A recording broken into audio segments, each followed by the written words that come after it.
Goddamn Ziploc bags. This is the draft season podcast. It is your boy Young Raz coming live from where I often come from, Queens, New York. I got my two brothers with me today, Sean 5K, Matt and Phil. Sean, talk to him real quick. Oh my God, we already off the ropes. We're off the ropes already. We 20 seconds in, but yes, sir. Draft season podcast in the building. We starting off. Can you believe it's been a year, my brother Raz? We this week will be the 1 year anniversary of the Draft Season podcast. So one time I'm gonna say shout out to everybody that supported the pod. That's checked us out. Anything, we appreciate all the love. Got my dog Matt with me in the building. Coming to you where he come from, Wisconsin. Matt does what he does. We're gonna get into a lot of training camp stuff. We're gonna get into a lot of Packer stuff. My guy Matt, we here on a late night tonight recording. But Matt, what's going on with you, my guy? Yo, I mean, just kind of excited to have this time of year back again. I've already done way too many mock drafts, and we're still probably, if you're in a non-insane league, you're probably still a couple weeks away. But yeah, I mean, this is the fun time of year to figure out kind of how you can fit the different pieces of the puzzle together and whatnot. And yeah, nothing better. I know you guys have summer league on tap, so it's extra cool for you guys right now. Yeah, Draft Season podcast. We will be coming live from NBA Summer League this week. So we're gonna have some good content for you guys as well. But this is football season, so it's a lot to talk to. We got to get into the news. And then obviously gonna get you guys started on this AFC East preview. We're gonna talk about all things fantasy relevant from the AFC East, and obviously we got our two Jets fans in the building, so we couldn't have done this without them. So let's get into the show without further ado. Matt, let's get into the news, my guy. Yeah, let's just run through some quick news and notes and how it kind of affects the fantasy landscape real quick. I think the juiciest kind of rumor / confirmed fact out there right now is this whole saga between Michael Thomas and the New Orleans Saints. So just a quick play-by-play of it all. He had this ankle injury lingering from last year. Apparently was recommended to get surgery at first in the offseason, went for a second opinion, was told that he could rehab this and possibly be 100% by the time the season rolled around. And then come June, or I guess over the course of the offseason, the Saints tried calling to see how this rehab was going. He dubbed their calls. And then come June, when he showed up for, I guess this would have been OTAs or whatnot, his ankle was still not good. So he had this ankle surgery in June where he is now going to miss at least the start of the regular season. And depending on who you listen to, I heard Ian Rappaport say, I think that this could be the first 5 to 8 weeks of the regular season. Don't quote me on that, but it's an injury that's not, it's not just going to keep him out for the first week of the season. This is going to be a little bit of an extended absence. So obviously Michael Thomas is I don't know if controversial is the right word. Yes, he's somewhat polarizing. He's really good at what he does. I mean, he's a great slant receiver. He's physical. He's a PPR god, or he has been in the past. Huh? That's Black Wes Welker, man. Sure, if you want to call him that. Either way, I mean, he's been really useful in PPR, especially 2 years ago when he set the NFL record for receptions in a season. But now, I mean, that's someone that's going there before the surgery is probably going round 2, 3 in a lot of drafts. Now it's a matter of how long do you wait and stash him, and then you have to consider how is his chemistry going to be with Jameis Winston? Hopefully Jameis Winston, because no one wants to see Taysom Hill play quarterback for any sort of extended amount of time. So how's that chemistry going to be? Sean Payton doesn't care about what we want to see, for the record. That's true. Sean Payton is also, if you heard Sean Payton talk about the injury, he's very pissed off about this. I think that's pretty clear. And then I think it kind of goes to which New Orleans Saints skill players, if any, not named Alvin Kamara and probably Latavius Murray as a later kind of deep stash, are you drafting, if any of them? Yeah, I think. I mean, as far as Michael Thomas goes, I always let the people know, there's certain people it's hard to be, objective on, and Michael Thomas is probably one of those guys. You're probably not going to get a lot of objectivity from me. Michael Thomas is probably somebody who, even though he was going to come at, I wasn't like last year. I was never taking him at a first round price tag. Just wasn't what I was into. And he was coming with a discount this year. And the only time I've gotten Michael Thomas in any draft that I've done, happens to be I was auto picked in an underdog best ball doing that. So I didn't actually want him on the team, but yeah, I mean, I've always been a Traquan Smith guy, but I'm just not really interested in the Saints wide receiver room, even though I suppose it probably could be some late round value. But what do you have to make on the Michael Thomas though, Raz? For me, he would have had to come this year at a discount, and it could have been kind of what happened last year with Stephon Diggs, where people were still kind of like skeptical on the fit with Josh Allen, and that turned out to be I saw in some drafts Stephon Diggs falling pretty low. Well, not low. Low is comparative, but a relative, I should say. But he was falling lower than he should have, and he ended up being a league winner last year. Like if you got Diggs at some of the spots that people were getting him, he was winning in fantasy leagues. So Diggs last year was going in a lot of leagues like 55 to 60 and turned out to be a top 3 receiver in fantasy, I think. Exactly. So it's one of those things where it's like, Michael Thomas, at healthy, he could have been that kind of steal this year, just if he was able to build a rapport with either Taysom Hill or Jameis Winston. But with this injury here, I would draft him maybe, but it has to be really late. It has to be to a point where it's like, you see, but that timeline is really shaky, and the problem with this is like if we're just talking in general about any drafting injured players, drafting suspended players. You know what I'm saying? There's already a lot of you need luck on your side, you need health on your side to win a fancy chip, and investing that type of draft capital into a Michael Thomas, even where he's going to go with a discount. You know what I'm saying? Like, yeah, that it's possible the injury could, and with any injury, it's probably always a better idea to shade on the other side and shade on the pessimistic route of when they're going to return. So it's just like there's a possibility, or there's a world where Michael Thomas comes back in November, and your season could be cooked by then. So you know what I'm saying? I'm probably going to let somebody else deal with that. As far as the rest of, I would say, the Saints' actual receiving core, I know Marquez Callaway is somebody who, former guy out of Tennessee, was in the draft last year. I think he has really good hands. 6'1", 205, bigger body type of guy. Not really he average speed, and you want to see how he's going to get some better separation from the point of attack. To use his good hands, but yeah, like I'm. Do they still have is Lil Jordan Humphrey on the roster? I believe he is not there anymore. Texas legend. He actually no, he's there. I'm wrong. He is on the. I'm looking at Texas right now. legend. They have him on there. They also have Ty Montgomery. They also have Chris Hogan. So yeah. Chris Hogan. Yeah. I've seen some people suggest Adam Troutman, the tight end, as like a real late, like maybe like sleeper that can break out as like your second tight end. I'm probably good on that. There are other guys I'm targeting there, but that's another name that's been thrown out. Yeah, I think like I said, I think Kamara still is going to get his work. But what else we have on the rundown, Matt? Yeah, so that's kind of the Michael Thomas situation. Just real quick, like on the stash point, I think the only time to I'm going to stash a player that I know is going to be out for an extended amount of time. Like one situation that comes to mind is 2 years ago. I got Kareem Hunt super late, but I got Kareem Hunt after I had already filled out my entire starting lineup and then probably a bench spot or two. So, that's a situation where I know that's not really going to hurt me while I wait. And plus, with Kareem Hunt, you knew how long he was going to be out for. So, there was a definitive timeline there. Speaking of, let's talk about a wide receiver that is better than Michael Thomas. That would be Justin Jefferson, who had one of the most spectacular rookie seasons of any receiver in the history of the league last year. So day to day, he sprained his AC joint in practice.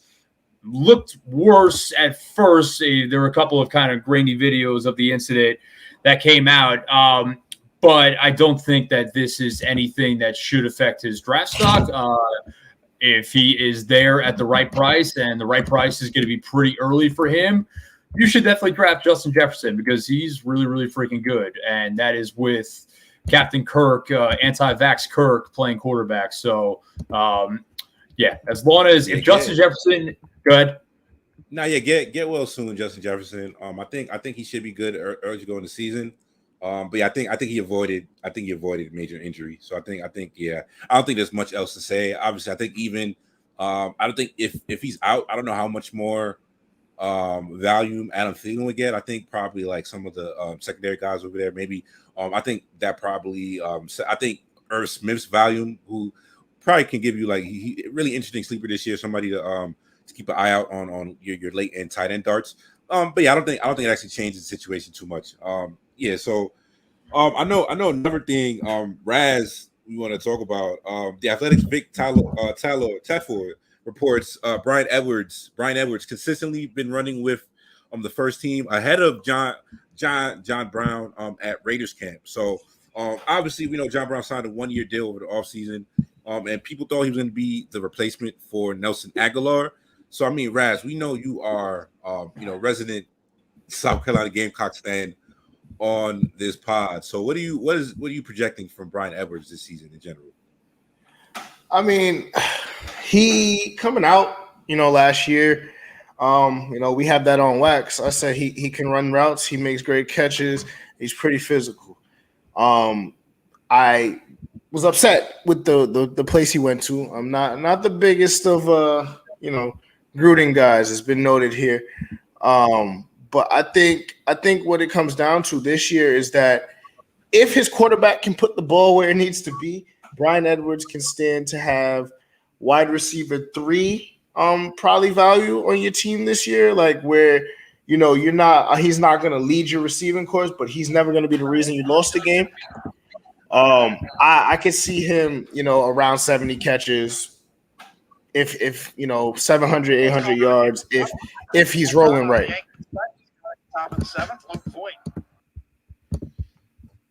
I mean, it must be said, like as easy as it is to dump on Derek Carr, he wasn't bad last year. Like, I don't think that if he plays the way he did last year, like Brian Edwards should be fine.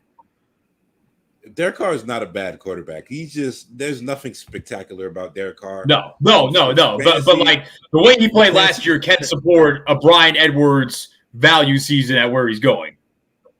Yeah. I do think for him and Henry Ruggs, there should be some. One of them has a good chance at really. I don't know. It's going to be tough for me to see both of them really carve out that role. And I do think John Brown is going to have a role in this offense. And whether that's just I think his route running and his game is probably a little more advanced than where Henry Ruggs is. But yeah, Henry Ruggs is another guy who I think is lined up to have a decent year, and they're going to be invested in at least making him look as best as possible. So I think the Raiders could sneakily have a decent offense if the line holds up. And I think Kenyon Drake and Josh Jacobs, I think they both could be viable in fantasy without much going, without like nothing crazy happening to them. Yeah, Jacobs might be going a little bit high for my liking. I think you're getting a value on him, considering he was going in the second round last year. You're probably getting him around probably like late 4th, early 5th. And we're just talking about the amount of running back gets really ugly quick. Running back always gets ugly pretty quick. It's kind of just the age-old story of the position. I can see the arguments, but I still think he's cool with him. Cool with him as an RB2. That's what I'm saying, but that's where he's going. And I think in deeper leagues, it's conceivable that you grab a wide receiver first, and then you get left with him as your first running back. It's possible. I wouldn't advise that.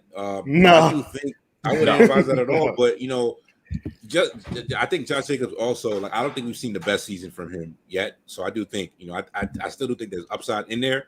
As far as and talent wise, I do still think he's an extremely talented back.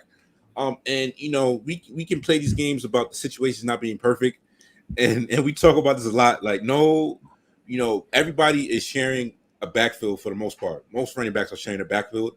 I think what would scare me more than the Kenyon Drake thing is that they had one of the best offensive lines in football last year and just said, no, we don't want one of the best offensive lines in football anymore, and basically just threw it in the trash. That would worry me more than Kenyon Drake, to be honest. Yeah, nah, but I just like I said, I'm still a fan of the talent, and I think when you're getting into that actual part of the draft, I do just think he's one of the more complete, mid-round running backs that you could find. And I think just like you can, what's it called? Like I said, I'm just a fan. I think there's still more upside in there, and I don't think a lot of the other options below him, because I think like if we're just talking about what his like ultimate upside is, I do think we could be talking about him getting and yeah, I think he's really safe for 200 carries.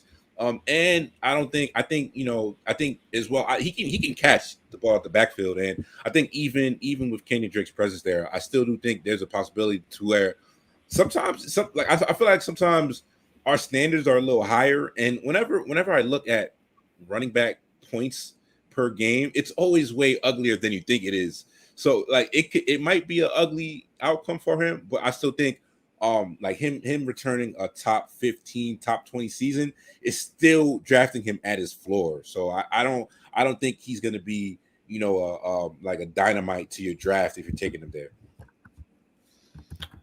Do we want to run through the rest of the news, kind of quick hitters real quick? Yes, sir. Let's do it. Yeah, so a report from Yahoo, Charles Robinson, who's pretty well connected, says that the Houston Texans have, quote, not given up on Deshaun Watson being their quarterback this year. I'm going to go on the record right now. I am drafting 0, and I mean 0 Houston Texans this year. If anyone else wants to, I mean, like maybe like the only one that comes to mind, the box I've done is like maybe really late getting Philip Lindsay as like the PPR cheat code, maybe, but that's about it. That is all I'm drafting on that team. I don't want no parts of anybody on that roster, man. It's just too much in flux. Obviously, if Deshaun plays, I mean, him playing is also another conversation. So it's like, even if it don't matter what team he's on, like, is he playing? And secondly, like I think the Houston Texans have done nothing this offseason to instill confidence in any of their players for me in terms of fantasy-wise. Correct. Yeah. And especially if Tyrod Taylor is the quarterback. Sean, good brother, are you drafting any Houston Texans this year? I've been. Sean's Brandon Cook's biggest fan, so we might take him. Shout out my boy Skirt. I'm taking Brandon Cooks at 110. When you get to that portion of man, Fuller was great last year until he got popped. That's what's crazy. Yeah, he didn't get hurt last year. He got popped. He got popped for roids. Yeah, like I said, I've been taking a lot of to Philip Lindsay late. I just think he's the best running back on there. Shout out to our boy Andy in the chat. What's up, Andy? Nico Collins, yeah, true. Got him on the rundown. Yep. Nico Collins has been looking like a star. I mean, it's not a pretty situation at all. Is like the funny thing about this Deshaun Watson situation is there's a chance there really is legitimately a chance that he plays. Like I don't see the NFL really going the Trevor Bauer route and saying we're gonna put you on the act. Like they kind of would have did it already by now if they were going to do that. No, because they can't put him on the commissioner's exempt list for camp. For camp, okay, all right. So it has to be for games only. It's like we'll so. See, but like the NFL preseason, then the preseason counts. Don't quote me. I don't believe so. I think it's regular season games when they can put them on, but don't quote me on that. That's chaos. Then, like, and they don't have to let like the team know beforehand. That I don't know. Oh, okay. I just know that like the commissioner's exempt list cannot keep him from practicing right now. Got you. Okay. All right. So I guess we gotta assume he's playing right now and make our decisions from there. Which, But yeah, obviously, like he's been like kind of like a set it and forget it top 5, 6 fantasy quarterback the last couple of years. And like, if he played a full 16, I still think that like he's so good. 17.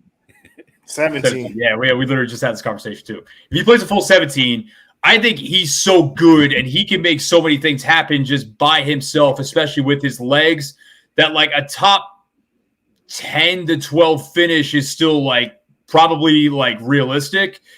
But are you is anyone going to take that risk? I mean, people are going to. What's the that last pick in your draft? And like I said, I mean, but I get the sense that people are going to take him way before that.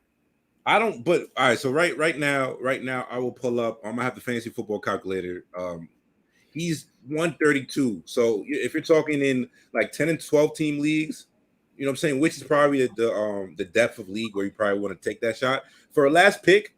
In case he does play, it might only be a 15% chance that he plays, but I think that might be like if we're just talking about like possible league winners, and this is like easily before we get into any of the morals of it. But yeah, shout out to Nico Collins as well, because I do think that is somebody who, you know, Michigan has just been hell for receivers and just offense in general these past few years. So I do think the NFL game might be much more kind to Nico Collins, and all the training camp reports have been glowing on him. So Dynasty, I would Jones too.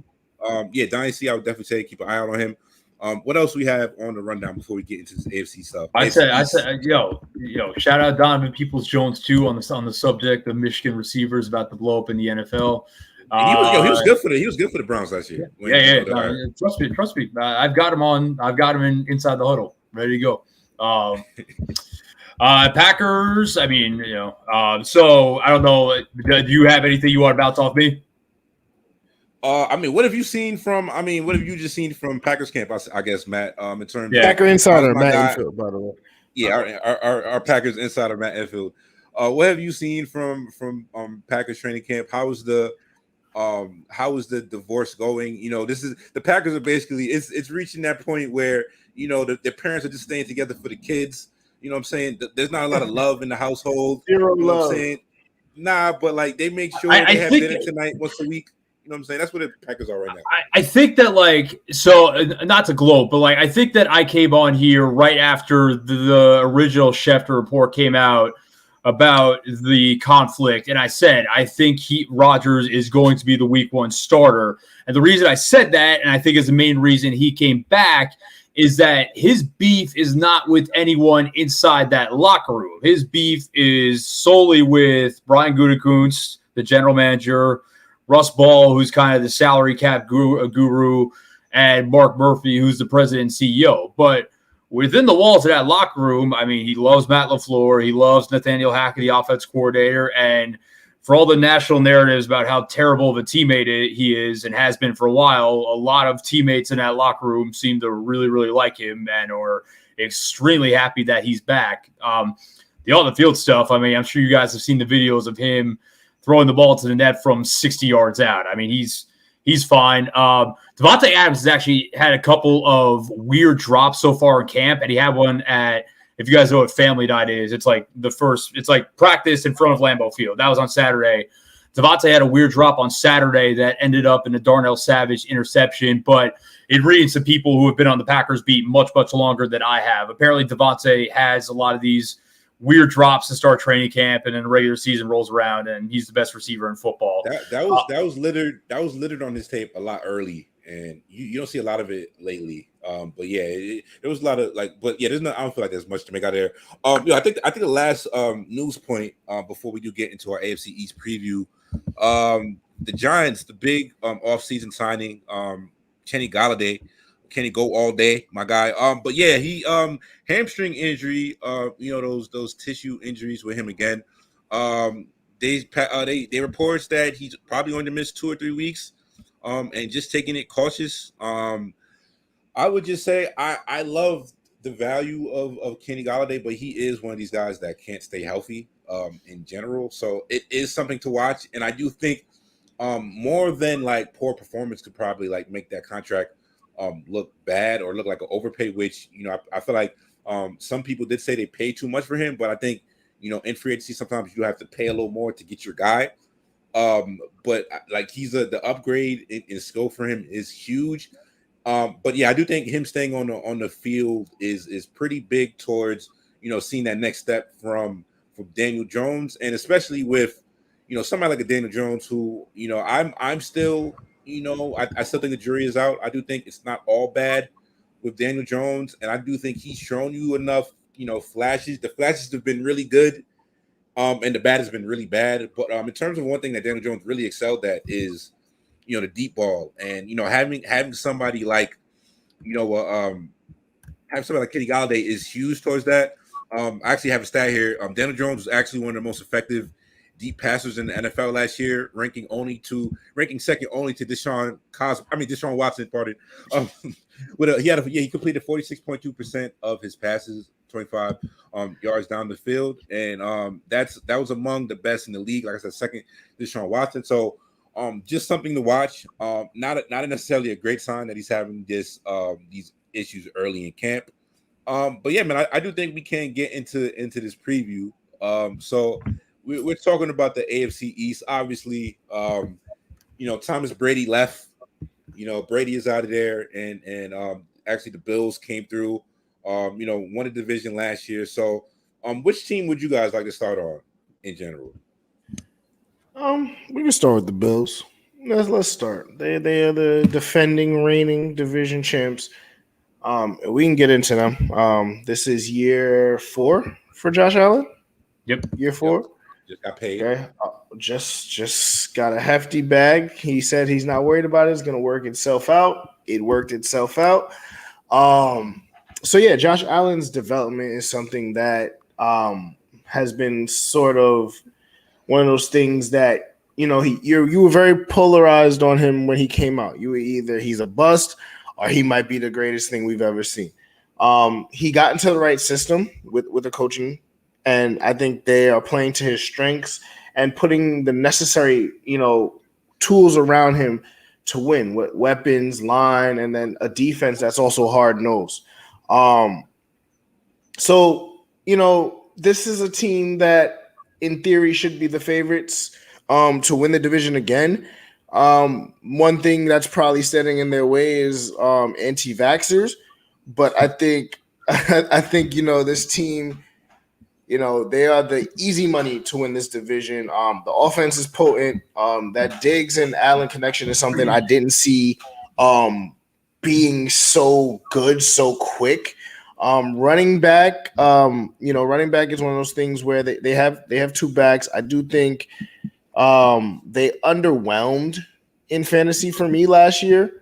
But I will say just the kind of reps that Stephon Diggs and Josh Allen get, the volume, it kind of takes away from them, and even Josh Allen at the goal line. But that's just like for fantasy purposes. I think just in terms of just winning this division, this team should be, the one that we're picking, and they have very viable fantasy options and potential league winners on that offense.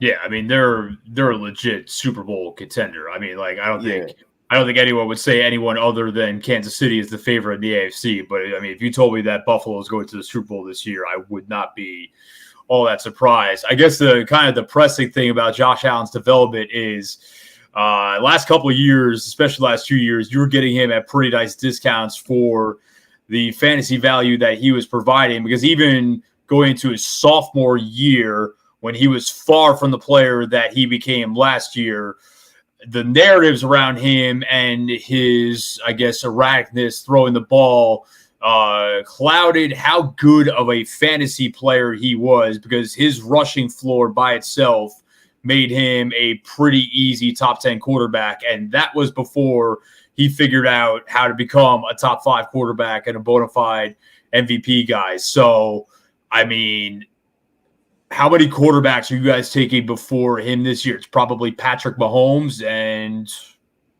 maybe you can talk yourself into Lamar. I can't because I wouldn't, but some people can.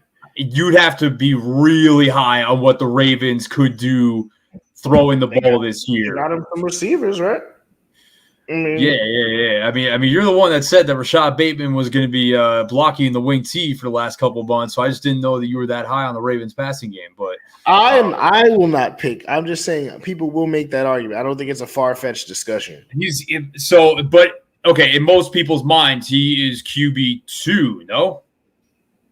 I think I would like say, yeah. like it's only like the rushing stuff here is really the differentiator, like in the side to it, even with Lamar and him. And I don't think it would be crazy to take Lamar over it. I think they're in similar tiers. Like Lamar's rushing game, and like Raz mentioned in terms of just the goal line value, and Zach Moss and Devin Singletary are two guys who I was huge fans of coming out, and I do think individually they are both good talents, but just looking at it, and from each of them, with the fact that Josh Allen is their goal line back, and just looking at his actual career stats, and he's had rushing wise in year one, his rookie season, he rushed for eight touchdowns. Year two, he had 9 touchdowns on the ground, and then last year he also had 8. So that's going to make it really tough for those guys who I do think with additional value, or that's kind of been what like even somebody like a Devin Singletary, who I was a fan of, but the guys basically only had a couple touchdowns. Like I think off the top of my head, it might be like 3 or 4 touchdowns through his first 2 seasons, and a product of that is Josh Allen taking away the most valuable goal line looks on the actual field. So I think it's gonna be interesting. I do think Zach Moss has a chance to be. I wouldn't feel comfortable with him as my RB2, but I think taking him in that flex spot, or taking him in that flex spot, RB3, RB4, depending on how your team's coming out. He might have to be RB4 for me. No, but I think even there. But I do think just talking about this offense, because last year. I guess here's my thing with how they the problem, like you mentioned, was volume for them last year above anything. Like they just ran the ball so little, just because the passing offense was so dynamic and Josh Allen was not dumping it down. So that was another. No, he's letting that shit fucking fly. He's looking down the field, and it was just like, Josh, that's my type of quarterback. And I know, like, a lot of the, it's okay to say you were wrong, guys. Like the Josh Allen thing, I reached that point of holy shit, I was a little wrong early. I reached it towards the back end of his rookie season, to where I was just like, I'm seeing a lot more. And the pieces didn't come all together the rookie season, but like I said, it's okay to admit you're wrong on something. Josh Allen and Justin Herbert. I don't know if I've been more wrong on 2 quarterbacks, to be honest. And it doesn't take long to notice when you're in the wrong on these things. So with all due respect to Josh Allen, Justin Herbert was much quicker, but yes. No, but and I feel like Justin Herbert was like the first half of his first game. I was like, I fucked up. Yeah, but even just like where he's came, and I do think like in terms of like development, and how we actually look at these quarterbacks, and a lot of it is the setting and the scenario that you're being put in, and I do think Buffalo, shout out to Brandon Beane, one of the better GMs in the league in general. He's done a great job of just and I think even as we get towards the receiving core a little bit, I do think they have a deep receiving core with a bunch of guys who can do different things and play in different roles. Like even just going off last year, and it's always going to be tough to repeat the success that they had, because that's one thing that I always try and tell people, just to keep an eye out when we're talking about projecting. And we do this thing to where it's just like last year is the foresight and the memory that's in our head. So people think it's going to be a clean projection from year to year. Strange things happen. So it's just like whenever it's always tough, and it's always going to be hard to duplicate that success. Last year, the Bills were second in overall points per game in total yards, third in overall passing yards, led the league in 3 wide receiver sets and passing first downs. They also led the league in percentage of snaps with 4 wide receivers on the actual field.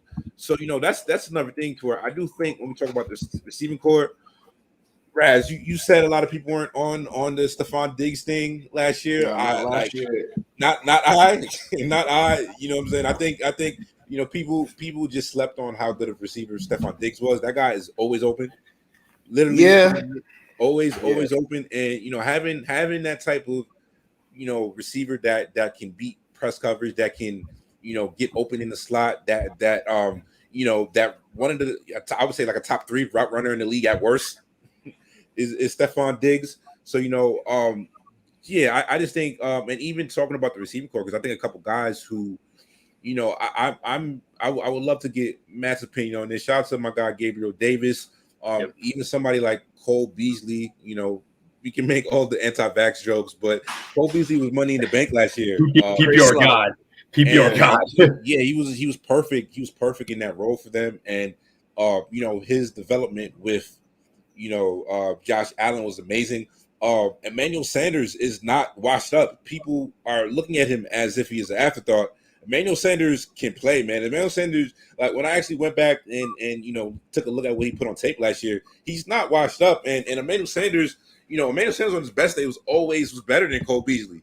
You know what I'm saying? I think Emmanuel Sanders still has a lot of stuff in the tank, and I do think when you're talking about just how much the Bills are going to pass, and they were a pass first team, as we just gave you the stats and everything. But I do think Emmanuel Sanders is going to have a role in this offense, which brings me to my guy Gabriel Davis as well, who I am a fan of, but I do think in terms of volume and opportunity for him, even though he is the only, he's the main big receiver guy that they have on this team.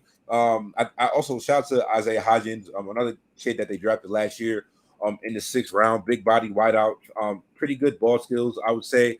I think his route running could probably use some improvement, but I think from a dynasty perspective, Isaiah Hodgins is somebody to keep an eye out, and not to leave him out, because I also do think he has a specific role in this offense to where it might be tough for him to reach fantasy relevance. But even somebody like Isaiah McKenzie is somebody who, I think he's a legit receiver. He only played about 25% of the snaps last year, but he caught about he reeled in about 88% of the balls that were thrown to him last year, and I just think a lot of his skill set, and I think he is mostly he's probably going to play in the gadget role, and definitely they're going to find ways to get the ball in his hands.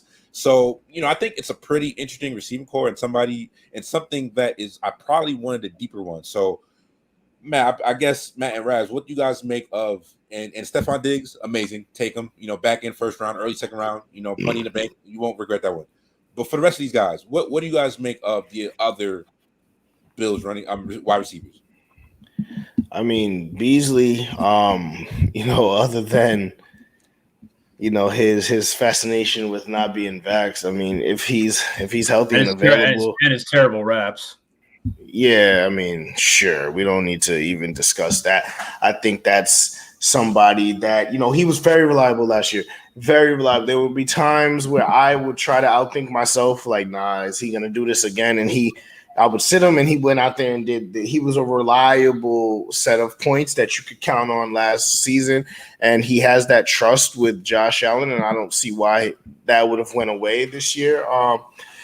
Gabriel Davis, he's probably like a wide receiver.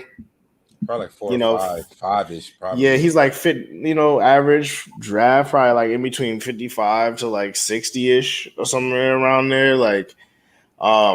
So I mean, you have 2-3 receivers within the top 60. I would say that's a pretty good receiving core, just even on the playing style on the field as well. If we're not even talking about fantasy, they just complement each other pretty well with the quarterback and offense that they're in.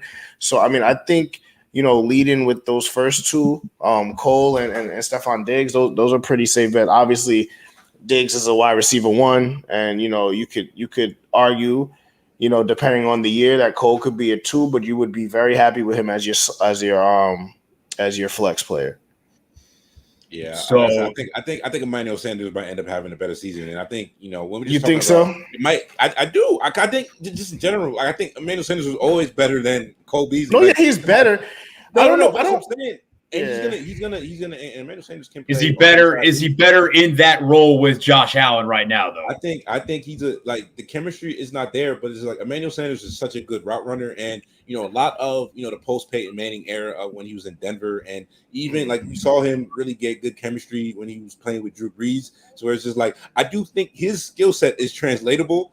And yeah, I think a couple of them they might vulture each other, and we might be looking at each of these guys being on like wide receiver 3 fringes. But yeah, I don't think I think Emmanuel Sanders is going to have a respectable chunk in this offense, and I think he's pretty much going at a nice value. As you basically just round out the end of your fantasy roster basically. Diggs, like a wide receiver 1 overall finish for Diggs is like very, very realistic. I'm probably taking Devontae Adams and Tyreek Hill before him, but I would think about Diggs as the first wide receiver. It's definitely possible. Beasley, I think I drafted Beasley in one league last year where I'm probably going to end up drafting Davis this year. Not to say that Davis is going to have a similar season to what Cole Beasley did last year, because Cole Beasley, his floor last year was so insanely safe. I think that he, up until maybe like week 15 or 16, he was a double-digit point scorer every single week in PPR leagues. So last year, he was a legit wide receiver too. I don't know that I would like want him in that role this upcoming year, but if I went like super running back heavy early, like maybe, but like you said, probably a flex play more. Gabriel Davis is the last pick that I'm making more than I think anyone else in any mocks right now. Because if you think about, if he takes the John Brown role, but he's younger, bigger, faster, and potentially better than John Brown, and we know how Josh Allen likes to air it out, the upside there is tremendously high, to the point where, where I'm grabbing him like with the last pick in a 14-team league, there aren't going to be that many more higher upside lottery ticket plays. So, yeah, I'm taking him all day in those kind of leagues. And then who's the other one? To be honest, I have not thought a whole lot about Emmanuel Sanders, but now you brought him up. Like I said, I just pulled up a quick report, and yeah, they're saying he's been shining and connecting with Josh Allen early. I think the last point on the Bills, I would say, with Emmanuel. I think the last point on the Bills, I would say, as far as like, because they're gonna pass it out to the receivers, so it's just like I don't think it's out of the question to where they have 3 respectable receivers that are going to be startable, especially when you consider how they use the short passing game. And considering, the running game, how to use basically Zach Moss and Devin Singletary, I do think it's going to give them a pretty good option. But yeah, I think we can move on. You want to get to the Dolphins? No love to Dawson Knox. Why are we wasting our time there? But yeah, I mean, if you want to go there, I mean, I guess. Yeah. But I liked him a lot going to last year, and it didn't really work out. I didn't draft him anywhere, but I thought he could break out, but it did not happen. All right, let's head down. Let's head down to Florida, pal.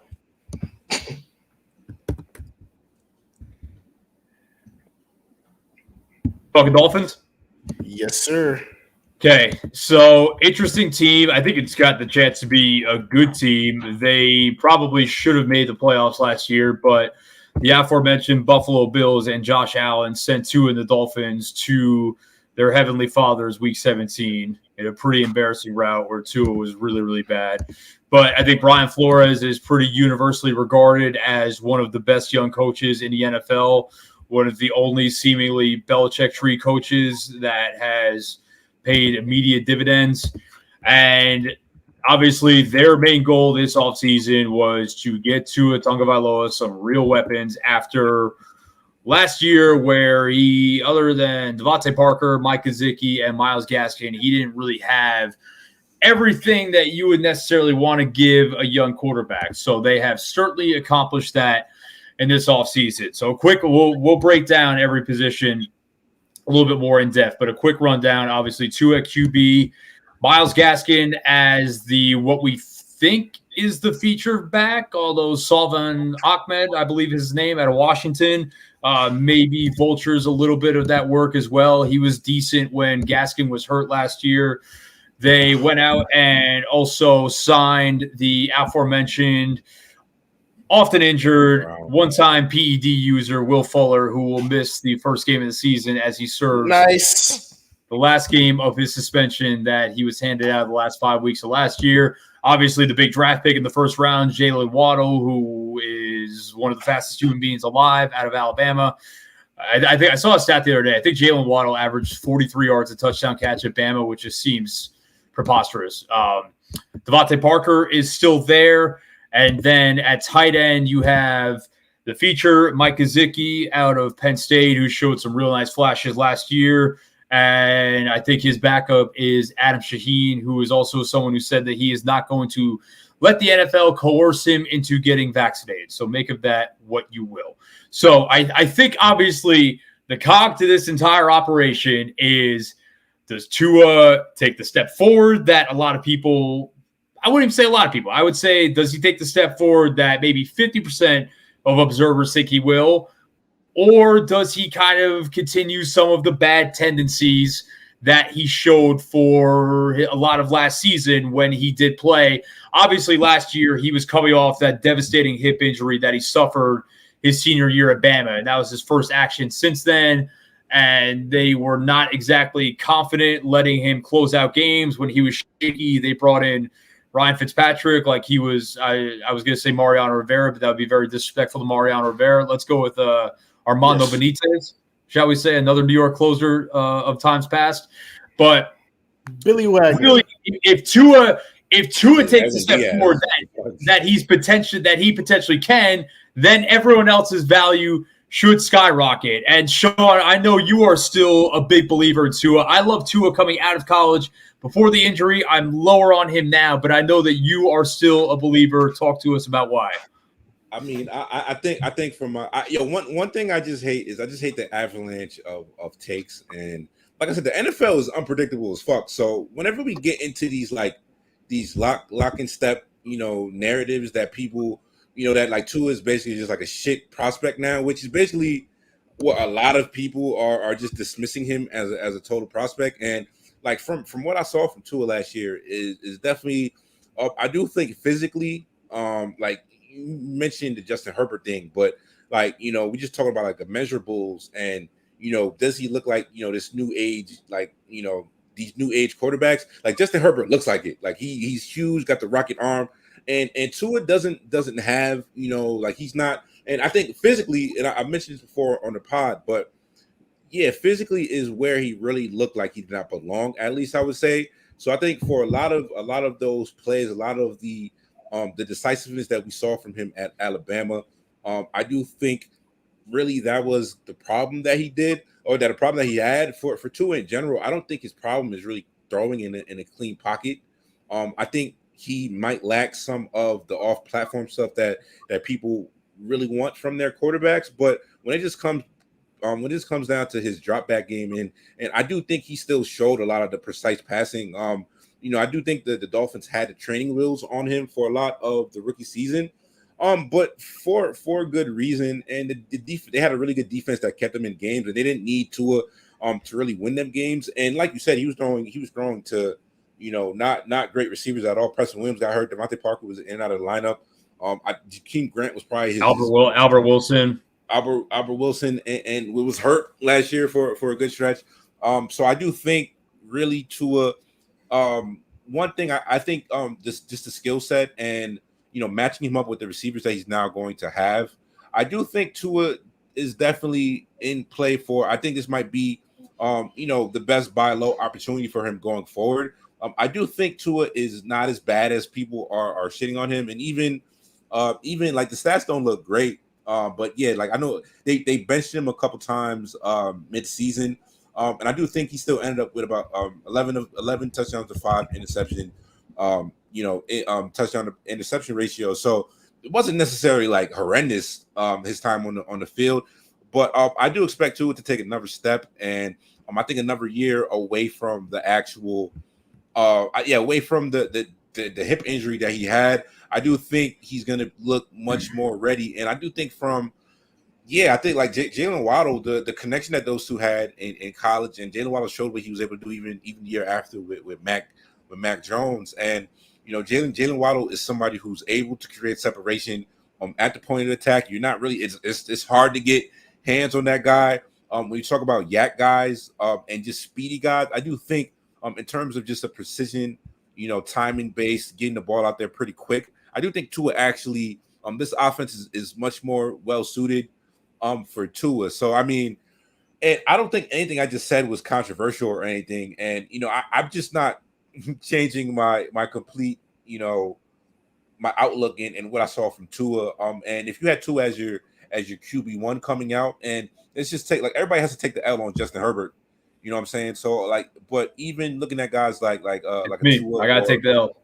We all do. Everybody, the community at large, needs to take the L. Very few people got him right. Very few people. The same way everybody has to take an L on Josh Allen. Justin Herbert is in that same line. You know what I'm saying? So I do think this passing game is going to be much more set up to where I think when he's going to be able to get the ball out quick and get the ball to his playmakers, and even having like somebody like Will Fuller. If Will Fuller is able to stay healthy, Fuller, Devontae Parker, and Jalen Waddle is a really dynamic receiving core, and they could do a little bit of everything. And even Devontae Parker is somebody who's going at a value that I will take where he's being drafted. So I mean, I don't know where you guys stand on Tua, but I'm just usually whenever people, whenever it just feels like the consensus is somebody is done, that's usually when there's value to be had. So that's kind of where I'm at on Tua. I guess, Raz, you there? Yeah, I'm here. So I guess my question, what I'm viewing Tua this year is, I think what made him, when I was looking at him at Bama as such, an appealing NFL prospect and also a fantasy prospect looking ahead, was kind of some of the quick twitch movement and the rushing ability pre-hip injury. And, I don't really know that I saw a whole lot of that last season. And, it could come back. This definitely could come back. But, the zip on his throws looked a little bit less crisp last year than it did when he was at his best in Tuscaloosa. So where you at on that? Well, I'll take that. I'll talk Raz, but either way. No. But I just to cause I think a lot of it was even mechanically for some things, and it's just even watching Tua where it always looks weird watching left-handed quarterbacks play, and for some of these plays, a lot of it when his feet was set, I don't think I was upset. I think it might not be the best passing or just arm, but for the most part, there's a lot of guys who have great arms that have no type of control on where the ball is going. And Tua has been one of these. He's always been one of these guys who can drop the ball in the hat and really pin it to where he wants to throw it. So I do think footwork wise and just really cleaning up some of that stuff. I think that might be a part in him taking his next step, even if the arm strength concerns are definitely right. But like I said, you don't always need the strongest arm, and it's not necessarily a death sentence that I think people make it is. If he's taking care of the ball, if he's putting the ball where it needs to be, and getting the ball out quickly, I do think that is an alternate avenue towards making up for some of the actual tough throws. But yeah, he's not Russell Wilson. The athleticism is not Russell Wilson, but I guess just to throw this out there too, they didn't I'm not saying that it's a bad roster move whatsoever, but their backup quarterback last year consistently replaced him late in games, and their backup quarterback this year is no slouch in Jacoby Brissett. So I'm not saying that they're going to do something similar, but if Tua struggles, conceivably you have a starting caliber quarterback right behind him. Just a thought. I'm not saying it's going to happen. I mean, you could definitely do worse than having Jacoby Brissett. Absolutely. Yeah. But I guess Jacoby Brissett is a top tier backup quarterback. Yeah, shout out to I forget his name, but shout out to so Raz, I think if you had to rank the Dolphins receivers, what would you rank them, and just in terms of what your confidence level would be for them producing? Obviously, we've all experienced. Everybody has dipped their toes into the Will Fuller experience, but I honestly have never had any last year for 12 weeks. You're missing out, bro. It's a great narcotic. I'm upset, bro. That's that, man. Anyway, a lot of speed, a lot of fucking speed on this on with these Dolphins wideouts. Waddle is very intriguing just with the already built-in chemistry he has with Tua. Then you have Fuller. You know, if he's healthy, like you guys say, he's producing. He's very productive. Devontae Parker. Do I fall for this trick again?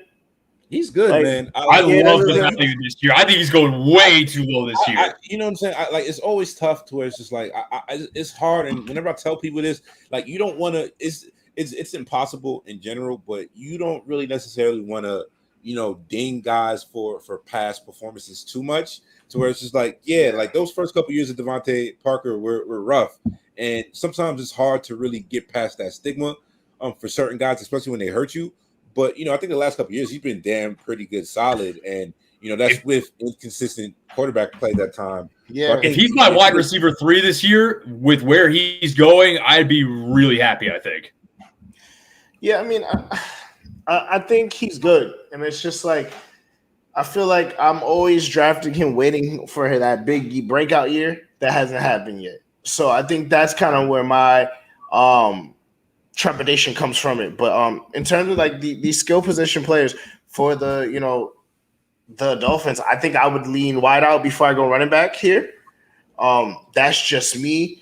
Gesicki is an option at tight end if you wait too long, and I think he should have. I was gonna get to Gesicki, but I think before we get to him, because I'll get to him in a sec. But Matt, where are you at on the Myles Gaskin? Myles Gaskin is somebody who I think he's going way too high for my liking.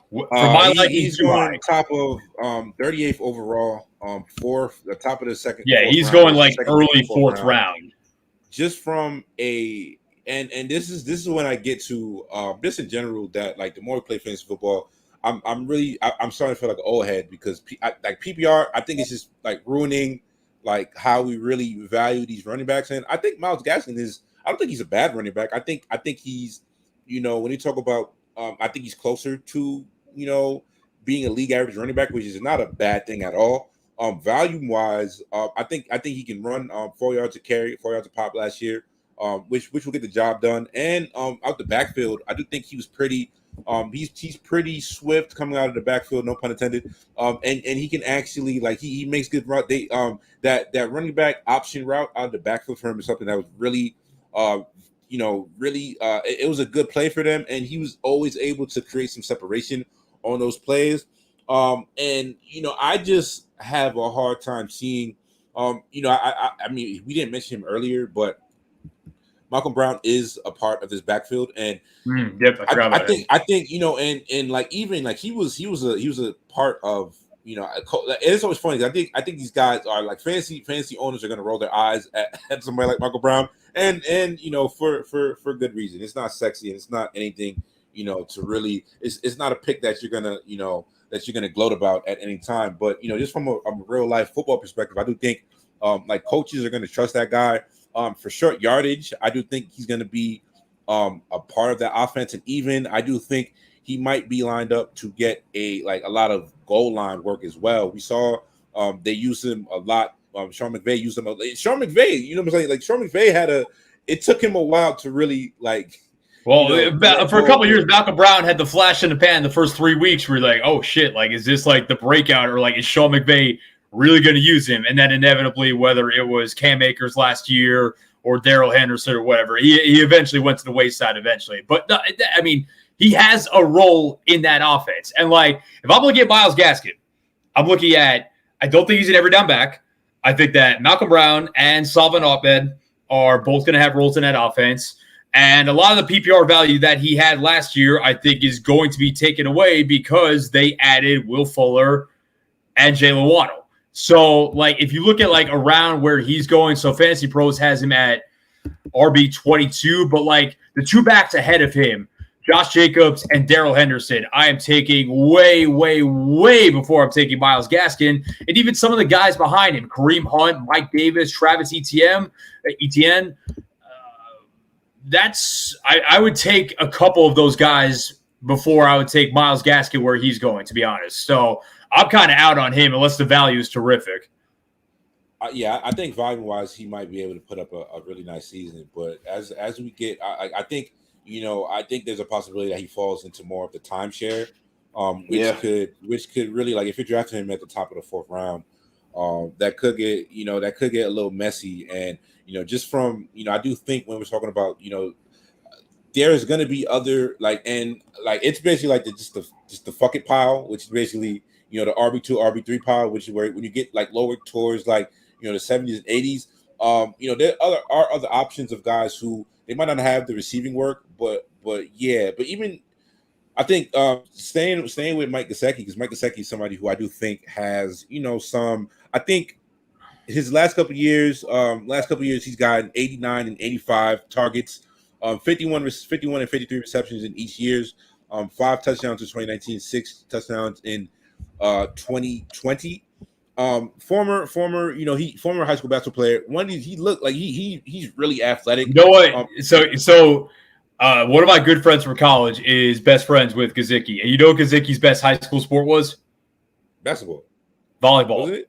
Volleyball. Insane volleyball player, nuts. He was a great basketball player too, like multiple time All-State basketball player. Just a freaky athlete, but volleyball he was otherworldly. Yeah. Huge freaky athlete. Like all the combine numbers have definitely he was at the top of all of the tight end measurables. So when you're just talking about like his athleticism, those are the type of guys that you want to take a shot on.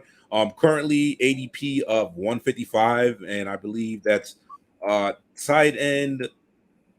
I have it in front of me right here. That's tight end 14. So the way I'm approaching tight ends this year, if I'm not getting Kelsey or Waller, I'm Kittle's kind of in that range. I'm a little bit like more iffy on Kittle just because I don't know how long they're going to ride the Jimmy G wave before they hand the keys to Trey Lance. Different story for a different day. But if I'm not getting one of those real heavy hitters, I'm probably waiting as I normally do to get the sleepers, and I love him at that spot. Yeah, like he's a really fluid athlete. I think a lot of it he's crazy jump ball catcher. Crazy jump ball catcher. I think out of all those receivers that they have, I think he's going to be a really good, huge red zone threat for them. And I can see them really using him that way. Versatile enough to run, routes out of the slot. Even on those tight end seam routes, I think he's actually like pretty dangerous on those. And I do think as the speed of the team really improves, I do think he's going to be. I do think it's going to put him a lot more situations. And there's a couple plays on tape where he just does like insanely, ridiculous things, and he has the speed to even run away from tight ends in the open field. And I think he has pretty good hands, and he's able to make contested grabs. So yeah, Gesicki's somebody who late round. Right, he's in the range of he's in the range of Robert Tonyan, Tyler Higbee, and Logan Thomas. I'm taking Mike Gesicki before any of them. And I watched Robert Tonyan last year. I think Robert Tonyan is really good. That's a little bit more of a touchdown regression thing. But on the value this year, I would take Mike Gesicki before any of those three guys. And he's going lower than them right now. Raj, I mean, on the Dolphins? Yeah, I'm just saying, like, I think, the pass catchers in this offense will definitely be worth going, especially at the right value. I think there's going to be some plays here that, you can shore up the end of your roster on third, fourth receiver. Obviously, tight end is a cesspool. So, if Gesicki is someone who's performing and you get him at where he's projected to go, you would call that a steal. I think overall, my personal take is that this team takes a step back record-wise this year. I mean, to be determined, just had to get it on wax, but I do think they take a little bit of a step back. I know you guys, kind of are still high on Tua. I'm not as low as many people are on him. I'm not calling him a bust. No, I'm probably with you, to be honest. I'm right in the middle, so we'll see how that works. So, Raz, who would you like to go to next? You want to get to the Patriots and then get the Jets out of the way?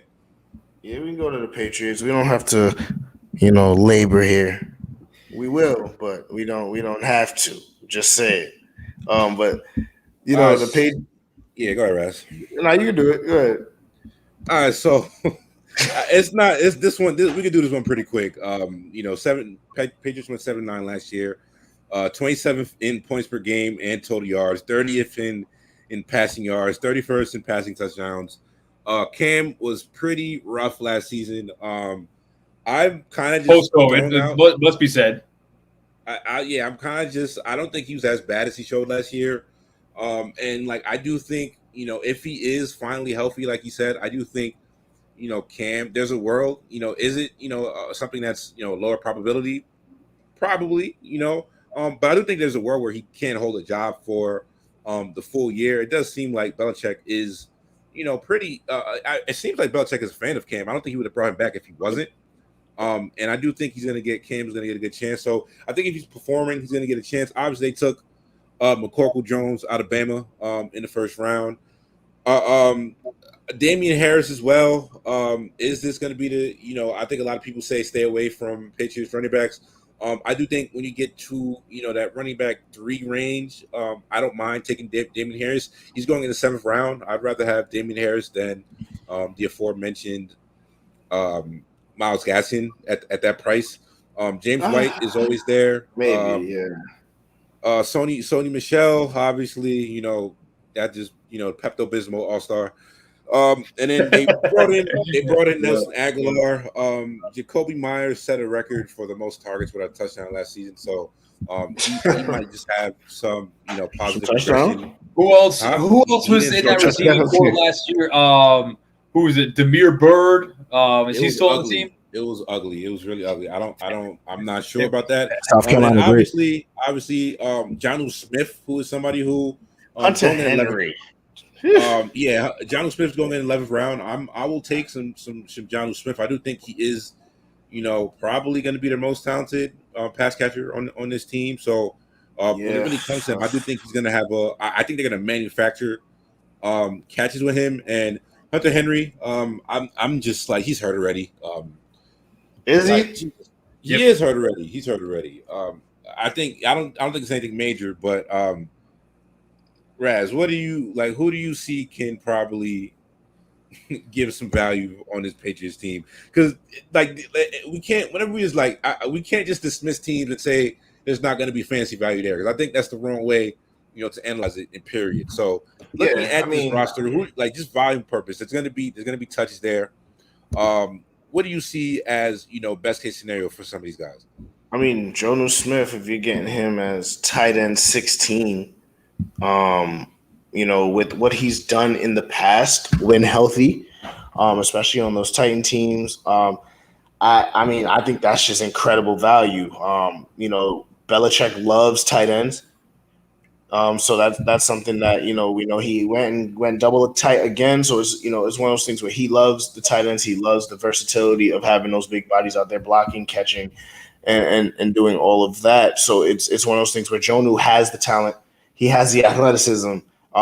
If he gets comfortable and he's healthy this year, if you're getting him at your tight end 16, that changes things because that has an ability to raise the ceiling. Not even the ceiling, but the ceiling, of course, but the floor from your tight end position, which has proven to have such a bottom out over the last couple of years. If you're picking up these tight end 10s and on, you might be, on the waiver wire half the time looking for tight end matchups. So, there's just something there with having some stability and with tight end in the New England Patriots system.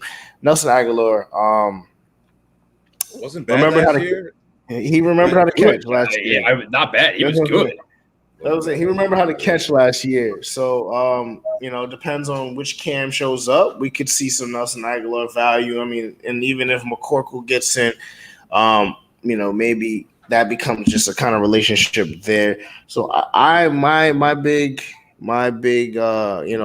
just opportunities there is you get a Nelson Aguilar as like a wide receiver 4. And 3 or 4, and you get Jonnu Smith. Somebody got to catch balls there, man. That's what I mean, but I think Nelson Aguilar is going to be like a 3, wide receiver 3 or 4. I don't think he's a 2, but I think Jonnu is the person. Obviously, if he was a pass catcher, I mean, if he was a wide receiver and we were talking about him in that way, I think just with the production you may get, he would be more so looked at as a wide receiver too for me if he gets comfortable in that system. So I'll say Jonnu. I have him higher on my board than Nelson right now, but somebody has to catch him, like you said. I am drafting one player on this offense, and that is Damian Harris.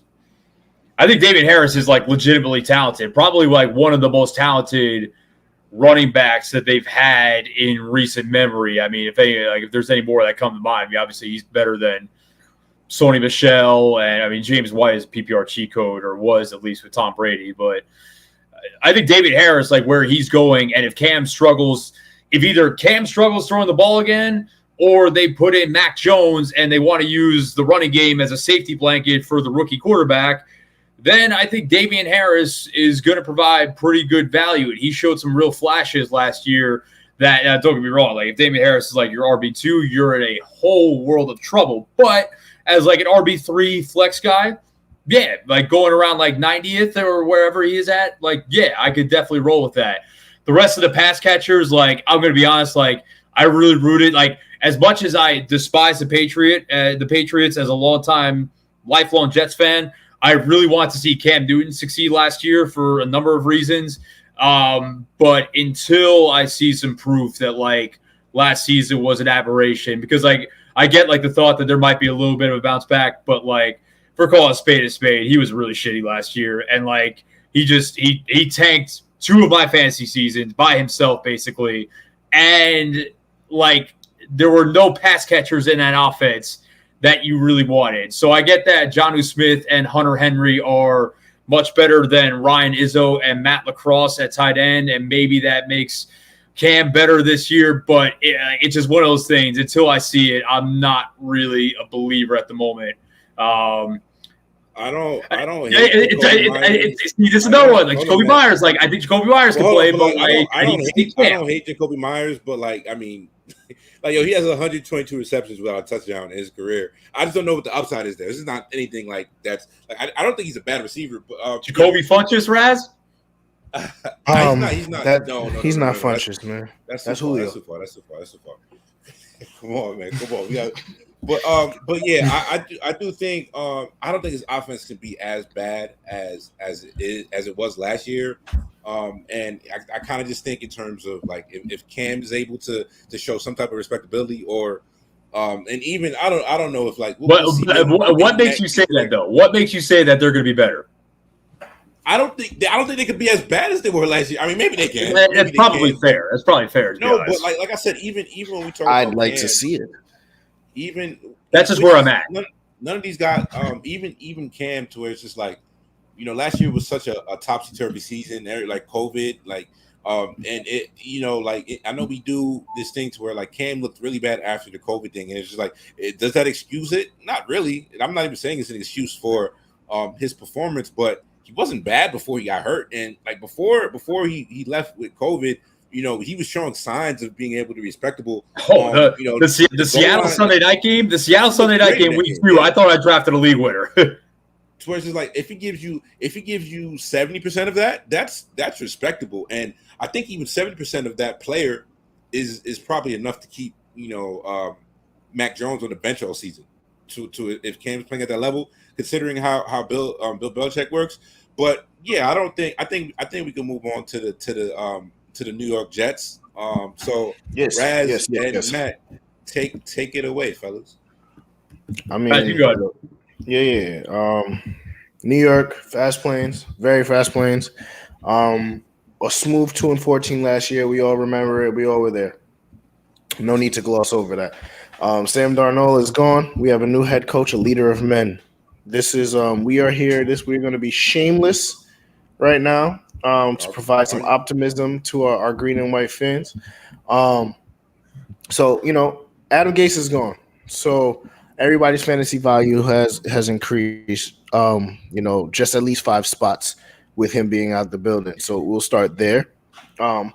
Then you have Mike LaFleur coming in to run his offensive system. That system has proven to be successful in a bunch of places. given the right, obviously talent. Talent helps for sure. But it puts people don't even in. need that much talent, to be honest. I mean that's relative, Some I spots. guess. But I think you put it into perspective. Like this offense puts people in the position that they need to be in to make plays. So right now we're looking in terms of just obviously the additions. We have Corey Davis who's here, who's going to be the wide receiver one there. Tevin Coleman, Michael Carter, Elijah Moore. So same suspects. Jamison Crowder. Keelan Cole. That's probably Keelan Cole. Yeah, that's probably as deep as you'll go into the Jets. Drafting if you're in drafting that far, Keelan Cole, you're probably not drafting him either. He's probably free.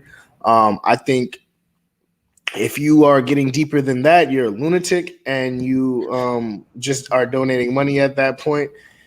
Tight end, Chris Herndon. We've been waiting on it for a while. I don't know how much more in terms of, it's not even just like fantasy value, it's on field too. Like, I don't know how much patience I have left for Chris Herndon. I don't think I can be the one to draft him or to pick him up this year. But I know this will be the year that is like, oh shit, he's alive and you had nothing to do. So Tyler Crawford's also there. He's shown spurts with Cincinnati at times, and I think he's a decent backup action. So Zach Wilson, in terms of the quarterback spot, everybody loves him. We have him here at quarterback 24. I probably not drafting him. He's going to be somebody that you may have to stream for a week if he gets hot, and then and pick him up and see what goes on there. There's upside there, of course, if this offense is clicking, but I don't think you can. You can't go into week one with Zach Wilson as your quarterback on your fantasy roster. I mean, it would be malpractice. Michael Carter is looking like all reports, obviously training camp reports. You got to take that with a grain of salt. But Michael Carter is apparently looking very good. As a 1A back, splitting that with Tevin Coleman. He can catch the rock as well. So he has some value there just from dump offs. I see in the comments we're talking about Ty Johnson. I'm not going to talk about Ty Johnson. I mean, yes, he's a running back. He's a professional. I do think could be the best value. No. I understand what you're saying, but are you drafting him? He's going. Ty Johnson. I think. Well, first of all, like it's rough because, I think even on when he was in Detroit, I think Ty Johnson showed signs of being one of these backs that could pop when you're talking about like late round guys. Just looking at his actual ADP right now, he's not really somebody you're gonna have to invest any type of real capital. So you take him at the end of the draft. Tevin Coleman, like I'm out. I'm good on that. He's gonna be hurt at some point, I'm sure. I'm good on that. Like I don't think he's gonna be out there. Michael Carter, I can't think about. I mentioned this before, but I just can't think about Michael Carter without thinking about what he did to my trash ass Miami Hurricanes. Him and Javonte Williams just absolutely tore those two guys up. I don't think that Michael Carter, like Raz, you said like dump offs. I think Michael Carter is like a legit receiver out of the backfield. Like I don't even think it's like just a dump off thing. Now, Michael, he's good. That's what I'm saying. He's good. So I don't think he's a 3-down back though. I don't think he's a 3-down back. He's probably not. I don't. You know what I'm saying? He's like. But does he become? Go ahead, bro. Yeah. Nah, like Michael Carter is extremely talented. I have this. I think it's going to be tough to see where the fantasy value is coming from this Jets team. Like, even I'm a huge Elijah Moore fan, but I don't necessarily see where he's going right now. I think it's kind of ridiculous. I would take Crowder there. Me personally, I don't think Crowder. Yeah, you love the Crowder, and I'm a Crowder fan, but I love James Crowder as well. So I'm not even going to say that. But I think just in general, I do think I'm going to have like. You know what I'm saying? I do think there's going to be growing pains for Zach Wilson in year one. I think the line still is going to need to improve. For as much as Zach Wilson can show you the signs off platform, it could also be an adventure with him when he gets out of the pocket. And I do think getting used to the NFL speed. And I just remember like seeing plays with Zach Wilson to where it's just like, all right, yeah, you're gonna have to realize you can't do that. And I do think that type of like just stubbornness is in him. So this is I've come down to where it's just like I don't hate Zach Wilson as a prospect. I think this actual I think there's 3 future franchise quarterbacks in this NFL draft, in this past NFL draft, and I think there's gonna be like 2 that can be elite, I would say, and then there's also 2 that I feel like are going to be pretty safe in terms of just being really good starters, and that's where I think Zach Wilson has the potential to be. But yeah, even in general, I think where this offense is going to go. Like I said, Ty Johnson. Going back to that for a second, like it's really easy for him to. He was playing behind Adrian Peterson and Frank Gore for a moment, so like it's really easy to look, springy when those are the backs that you're playing behind. So. Yeah. Like, but I do think. Listen, if your line's running back not named Barry Sanders that could look good there, salute. Look, I'll say this. I'll say that I can see and DeAndre Swift. I could see Ty Johnson, carving out a very big role and being valuable. I'm just not drafting him. I think Michael Carter, all reports are pointing towards him, like you guys said, he's a real receiver out the backfield, right? Can he be Chris Thompson of, like how people were, you would draft Chris Thompson round 7, maybe sometimes sooner than that because of the volume he was getting out the backfield with some of those teams he was on. And, he was someone, if healthy, because he also had the health issue, if healthy, he would help you win a league. I think Michael Carter has that type of opportunity just with his hands and his quickness and his just skill set with this offense that they will be running. Carter, like bro, he's quick as hell. Like he makes dudes miss. Like what did Salah say last week? That if you would have told them that they would have gotten all 3 of Elijah Vera Tucker, Elijah Moore, and Michael Carter, you would have asked what you were smoking. So clearly, like they think very highly of him too. It's a great class, and yeah, I'm huge on Elijah Moore. Pardon me. But yeah, I just think like he's gonna get. I think there's gonna be a lot of targets there. So PPR, I think he's being drafted closer to. I just think the draft spot. Let me pull up his draft spot before Carter in a lot of ESPN like a lot of ESPN leagues where I was mocking. He was going around 115, and Moore's probably going around 135. He's at 128. I'm not upset at that. I'm not upset at that. Not at all. That value at all. Well, because once you get down to like that mix of running backs, it gets ugly really fast. Like if you want like some young guys with upside, it's Michael Carter or Trey Sermon basically.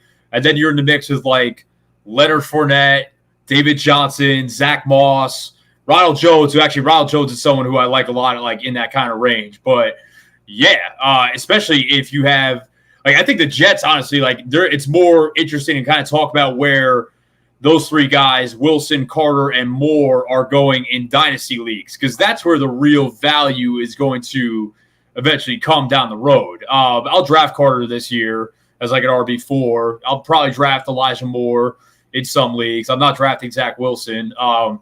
Davidson Crowder was a PPR cheat code last year, but like the Jets barely want him there. So I don't really know how much appeal that has to me, to be honest. I think Corey Davis, Corey Davis, I believe in the talent. I just want to see the talent mesh with the rookie quarterback before I kind of buy too much stock in that. Yeah, that's what I'm saying. In general, like I'm not really doubting the talent at all, and I'm a huge, like I said, like we talked about this on the show before, with Elijah Moore being one of my favorite receivers in this class. I do think the closer we get to actual draft time, his price is going to continue to skyrocket, which is probably gonna get me out of there. In Dynasty, I'm buying all the way. I'm just not sure how many fancy respectable players this offense is going to be able to really contend this year. I think it could still be kind of messy on that, and I do think there's going to be enough talent on the receiving corps to where a lot of these guys are going to be getting enough of these looks. But yeah, even who's the fifth receiver there? I'm bugging out. We didn't talk about Denzel Mims yet, and I wanted to mention this with Denzel Mims because like he's not getting traded. This portion of this portion of just NFL training camp and like Matt, you covered the beat for the Packers. All due respect. You know what I'm saying? I do not value any of these training camp reports as much as people make it seem. Not to say like if I'm saying like, is there stuff you could take away from training camp that's respectable? Sure. But in terms of just the overreactions that a lot of these training camp reports and how people use that to really change up their opinions on stuff, that's just not where I'm there. And even with Denzel Mims was not bad last season. He was hurt. No. And continuing with the actual change of just like COVID and everything and playing in this shit offense. Even Salah mentioned necessarily he explained, why he was getting reps with, the second and third team guys. And, I just think in terms of I'm just more of, respecting the talent, and Denzel Mims, like he might not, the opportunity, might not be there for him because they added to the wide receiver depth. But I do think like even on film, like he showed signs that he could still be a really good wide receiver. He's probably looking more like a dynasty pick, as currently constructed. I guess like to me, like my thing with Denzel, and I don't know what you think about this. Like they're not trading Denzel. Like that talk is pretty dumb to me. I think like the question is the Shanahan, LaFleur, McVay offense values run after catch guys. And that's not really Denzel's game as much. So, like, the fit within the scheme is certainly, like, all right, like, you could question where he kind of fits in there. But, like, the thought that they're just this new regime is going to come in and just trade him immediately and give up on the talent is pretty absurd to me. I mean, like the fit, like, it's certainly a question. That doesn't even make sense. What? Joe Douglas is still there. Like, he drafted him. Like, that is... Correct. Yeah, exactly. Unless they traded him for C.J. Henderson, I wouldn't lose much sleep over that. But I think just Mims is a very talented dude. If you guys can run the tape from last year, we were pretty much high on that pick when the Jets got him and where they got him because they definitely traded back to get him. Yep. I think Mims is someone who. Obviously, Corey Davis, the additions to all of the wide receivers in this room knocks him down a bit. But I think he's going to have some small opportunity to make big plays this year. Just with the formations that will be ran, he's not being cut. He's not being traded. I think Denzel Mims is someone who has a future on this team. We just have to let it play out. Yeah, I just think Denzel Mims got a lot of calling something in him. I would say. Just I would love that. I guess I'm trying to think of like up on him. Is there a receiver that comes to mind for you, kind of in that profile that has played in that Shanahan, LaFleur, McVay offense that you think he could carve out a similar role to? Is I guess my question. I mean, like I don't think like when you talk about somebody like he's not like skill set wise, like somebody like if you want to go back to like somebody like a Pierre Garçon, like they're not the same receiver, but I do think like somebody like that type of skill set, and I think like he was coming off of hamstring injuries last year, which like hamstring injuries do linger, and when you talk about like that type of skill set for a bigger guy, he showed the flashes last year. He showed the flashes with terrible QB play and Adam Gase doing Adam Gase. Yeah, so I'm saying so I don't necessarily think he's somebody who can't, create separation. I think he has really strong change of direction quickness, even for a bigger guy. And you talk about the catch radius that he has as well. I think he's somebody to keep an eye on. And like I said, he's probably just a dynasty stash at this point.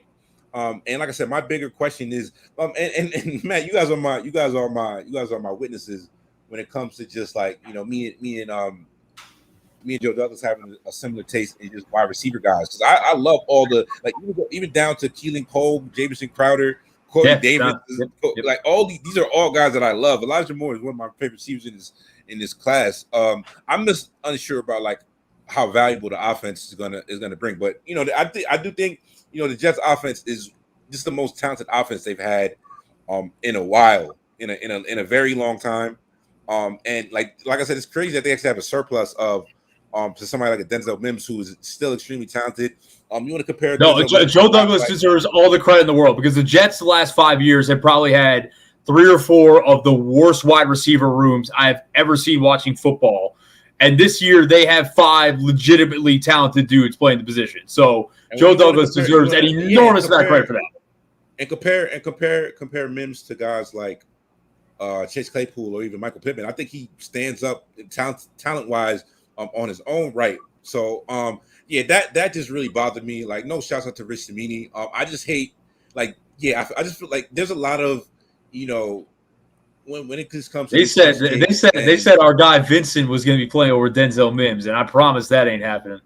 Man, so Raz, what else do you have on the Jets and your Jets in terms of, you know, just what you're projecting in general on fantasy value and just like all around? What are you just expecting from these guys?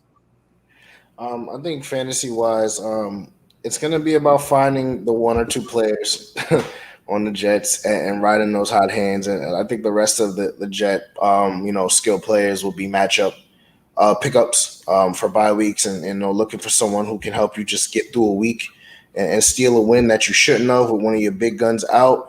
I think this team will be much improved. They'll play, from all accounts, there's a different buzz around this team in terms of just energy. And, that sometimes is enough to carry a team to just respectability, which they did not have last year. Let's be frank, like they were a laughing stock just, or the year before. Yeah, I mean, the year before wasn't as bad because they weren't, what were they the year before? 7-9? I mean, first Gase year? Yeah. Did they win 7 games that year? I think so. In 2019? Yeah, I feel like they did 7-9 or something like that. Yeah, that's what I'm saying. Right.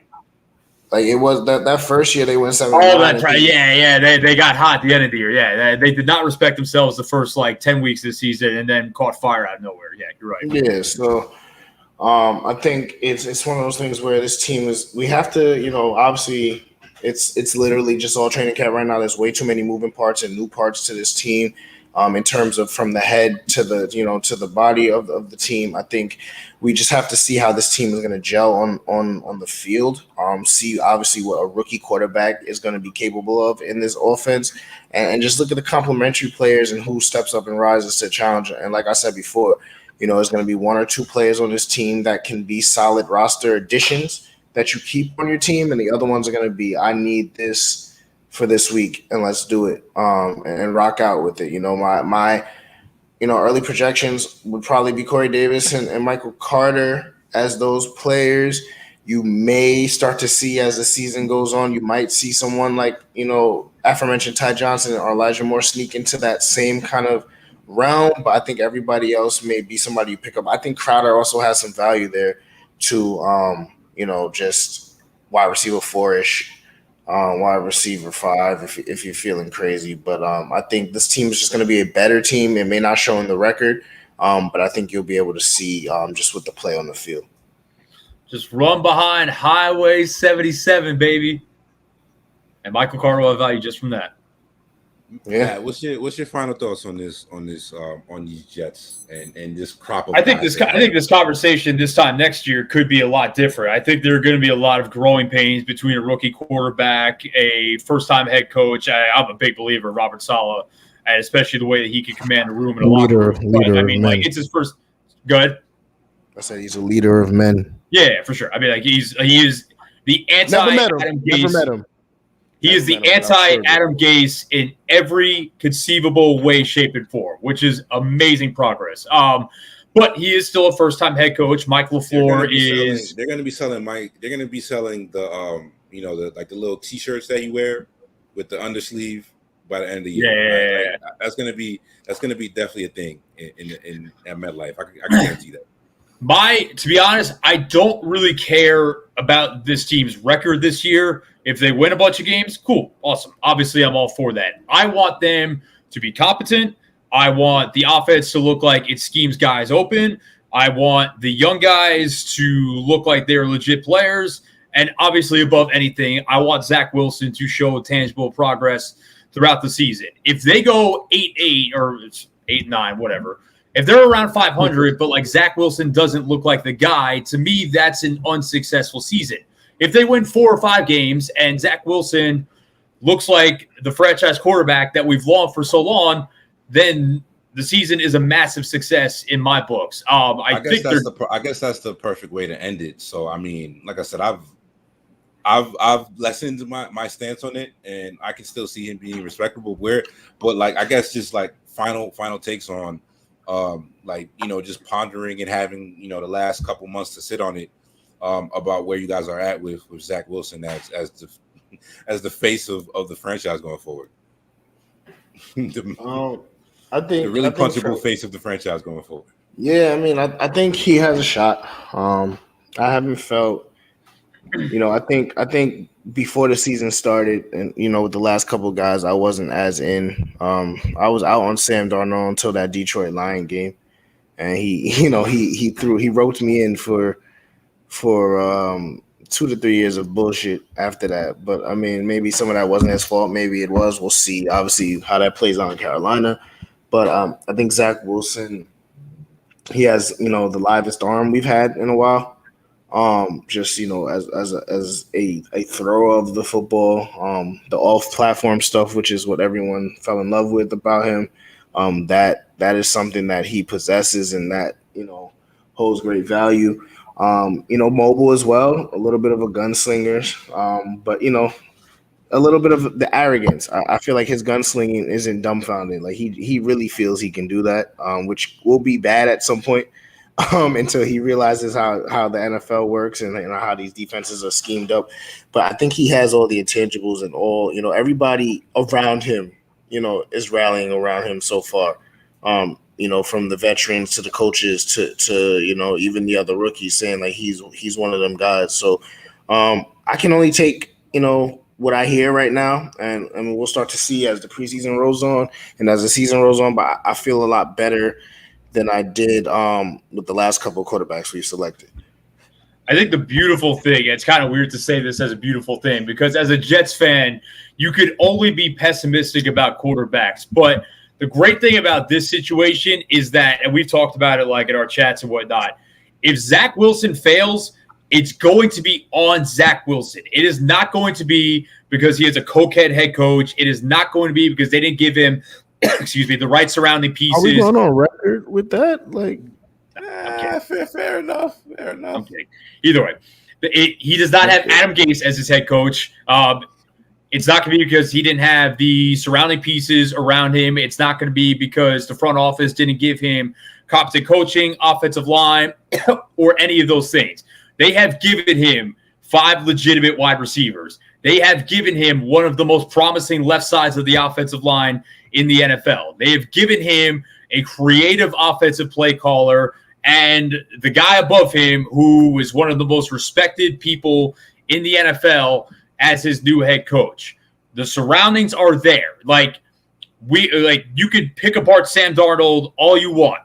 He was failed miserably by that organization. And that's not to say that he was faultless, but he was failed miserably in every one of those regards when he arrived in New York. And that will not be the case with Zach Wilson. So if he fails, it is going to be entirely on him, and I'm comfortable with that.